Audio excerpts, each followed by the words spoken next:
Question number पहला है ना, क्या लिखा हुआ देखो, ए बी सी डी एक चतुर्भुज है। आप भी लिख दीजिए,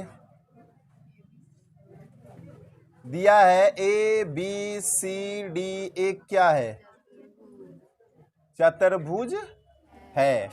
आगे देखिए क्या लिखा हुआ है, जिसमें विकर्ण दिखा है, जिसमें विकर्ण पी क्यू लिखा हुआ ना, पी क्यू, अच्छा पी क्यू आर एस क्रमशः भुजा है ना, जिसमें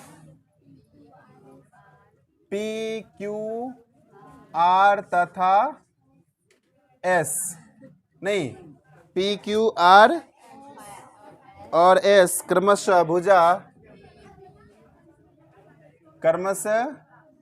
भुजा A B B C C D और ए डी का मध्य बिंदु है।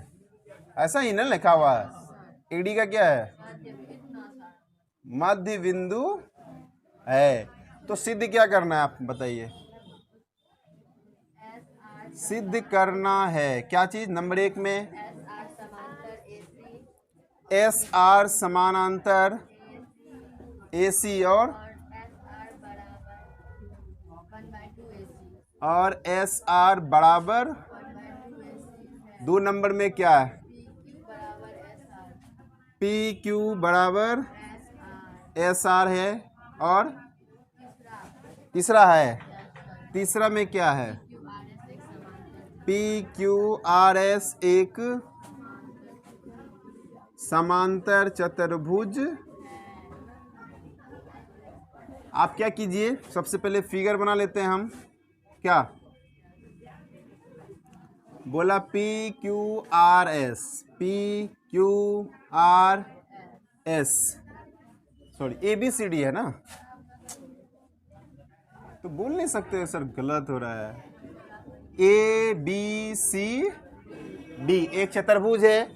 बोला क्या, ए बी का है ना, ए बी का मध्य बिंदु कौन, पी, ए बी यही है ना, ये पी हो गया, बी सी का क्यू और सी डी का आर और ए डी का एस।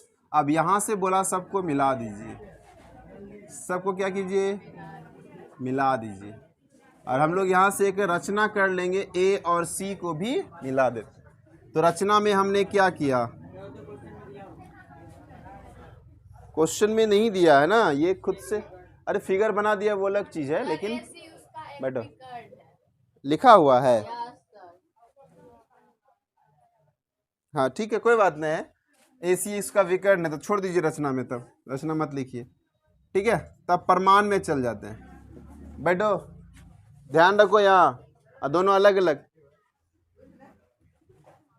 अब देखिए यहाँ से, आप ध्यान से देखिएगा, यहाँ पर देखिए आपको क्या ये त्रिभुज आपको नहीं दिख रहा है, ये त्रिभुज नहीं दिख रहा है आपको, बताइए ना हाँ या नहीं, कौन सा त्रिभुज दिख रहा है, त्रिभुज ए डी सी में है ना, त्रिभुज ए डी सी में दिखा, त्रिभुज ए डी सी में। आप देखो ए डी का मध्य बिंदु, ए डी का मध्य बिंदु, एक साथ दोनों लिख लेते हैं, ए डी तथा और कौन है, सी डी का मध्य बिंदु का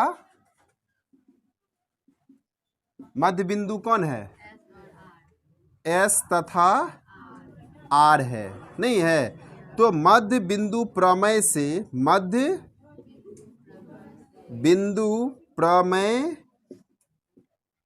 प्रमेय यानी 8.9 से है ना, प्रमेय से क्या होगा कि ये भुजा बराबर है और ये भुजा भी क्या आपस में बराबर है, तो अर्थात आप क्या कह सकते हैं कि ये जो भुजा होता है इसका आधा होता है ना, किसका, विकर्ण का वो आधा हो जाएगा, यानी कि सबसे जो बड़ी भुजा होगा उसका क्या हो जाएगा, वो आधा हो जाएगा। कहने का मतलब हो गया कि 1/2 AC इक्वल टू क्या हो जाएगा, क्या होगा, SR है ना, SR जो है ये पूरे का क्या होगा, आधा। थोड़ा देर के लिए इसको मिटा दो, नहीं दिख रहा है तुमको, दिख रहा है ये त्रिभुज दिख रहा है, तो इसका क्या होगा, वो आधा, जस्ट वही बताए थे, नहीं ये आधा, और साथ में क्या होता है, समांतर भी होता है, साथ में क्या होता है, समांतर भी होता है। अर्थात आप यहाँ से क्या लिखेंगे, एस आर समानांतर, एस आर समानांतर किसका होगा, ए सी का, है ना। एस आर समांतर किसका होगा, ए सी का। ये आ गया आपका प्रमेय 8.9 से, और यहाँ पढ़े हम लोग प्रमेय 8.10 से। ठीक है, ये कहाँ से आया था, 8.10, ये 10 में आया और ये 9 में आया, नहीं आया। तो आप समीकरण इसको फिलहाल छोड़ दीजिए यहाँ पर एक करके। इसी प्रकार आप देखिए, है ना, क्या करेंगे हम लोग, इसी प्रकार नीचे वाला भी त्रिभुज ले लीजिए, ए बी सी। त्रिभुज कौन सा, ए बी सी में बात करेंगे कि ए बी का मध्य बिंदु कौन, पी, और बी सी का मध्य बिंदु कौन। तो लिखिए ए बी तथा बी सी का मध्य बिंदु कौन है, पी तथा क्या है, क्यू है। इसीलिए, है ना, इसीलिए मध्य बिंदु प्रमेय से क्या होगा कि ये और ये क्या होगा, समांतर होगा। यानी पी क्यू समांतर किसका, ए सी का। पी क्यू समांतर किसका, कैसे, ये प्रमेय 8.9 कहता है, 8.9 कहता है। और प्रमेय, है ना, ये पी क्यू जो है वो हाफ होगा किसका, ए सी का। ये प्रमेय 8.10 कहता है।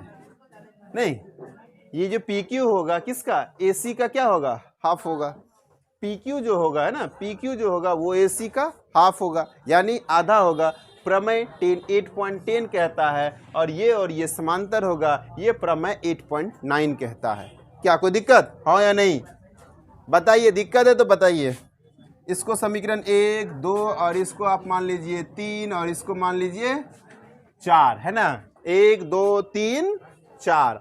अब हम लोग पहले सबसे क्या कर लेते हैं, देख लेते हैं समीकरण 2 और 3 को। देखिए समीकरण किसको, समीकरण 2 तथा समीकरण 3 से। देखिए 2 में क्या है, देखिए 2 में क्या है, जल्दी देखिए, एस आर नहीं लिखा हुआ, क्या लिखा हुआ, एस आर समानांतर कौन, ए सी। और यहाँ पर क्या है, 3 में क्या है, पी क्यू समांतर कौन, नहीं है, यहाँ देखिए ना, एस आर समांतर कौन है, एस आर समांतर, और कौन है यहाँ से, पी क्यू समांतर। कोई दिक्कत नहीं ना, जब ये दोनों समांतर है तो ए सी नहीं कट जाएगा, बचा कौन, एस आर समानांतर। देखिए ध्यान से, एस आर समांतर, एस आर समांतर क्या हो गया। तो जब ये समांतर है, और देख लेते हैं, एक चीज और देख लेते हैं ना, और क्या, देखो यहाँ पर देखो समीकरण किससे, 1 और 4 से लीजिए। समीकरण कौन सा लेंगे, समीकरण 1 तथा समीकरण 4 से। देखिए 1 में देखो क्या दिखा हुआ है, एस आर बराबर 1/2 ए सी है। इसको इधर लिखिए, उसको इधर लिखिए, फर्क नहीं पड़ता है। तो एस आर बराबर क्या लिखेंगे, 1/2, और यहाँ पर 4 में क्या लिखा हुआ है, पी क्यू बराबर, फिर यहाँ 1/2 ए सी दोनों बगल आ गया। ये भी खत्म, बचा कौन, बचा कौन, एस आर बराबर नहीं होगा, एस आर बराबर 4 तक हो गया था, इसको 5 कर लीजिए, इसको 6 कर लीजिए। अब देखिए, तो समांतर चतुर्भुज होने के लिए एक चीज, यहाँ 2 नंबर का यहाँ हो गया प्रूफ, नहीं हो गया। 1 नंबर का देखो, 1 नंबर एस आर समांतर ए बी, एस आर समानांतर, उसी में और दिया हुआ एस आर बराबर ए बी दिया हुआ है, 1 नंबर का यहाँ प्रूफ हो गया। 2 नंबर में क्या, पी क्यू बराबर एस आर, पी क्यू बराबर 2 नंबर भी हो गया। तीसरा नंबर में क्या बोला, पी क्यू आर एक समांतर। अब समीकरण यहाँ देखो, समीकरण 5 और 6 को देखो ध्यान से। समीकरण 5 और 6 में देखो क्या कहता है कि ये भुजा समांतर और बराबर भी है, समांतर और बराबर भी है। रिपीट करते हैं ना, समांतर और, जब किसी भी चतुर्भुज के आमने सामने की भुजाएं समांतर और बराबर है तो उसको कौन सा चतुर्भुज कहते हैं, समांतर चतुर्भुज। उसको क्या कहेंगे हम लोग, समांतर चतुर्भुज। तो हम क्या लिखेंगे, यहाँ पर लिखेंगे कि समीकरण 5 और 6 से निष्कर्ष यह निकलता है, समीकरण 5 तथा समीकरण 6 से ये निष्कर्ष निकलता है कि जो पी क्यू आर एस है वो एक समांतर चतुर्भुज है। एक क्या है? समांतर चतुर्भुज है।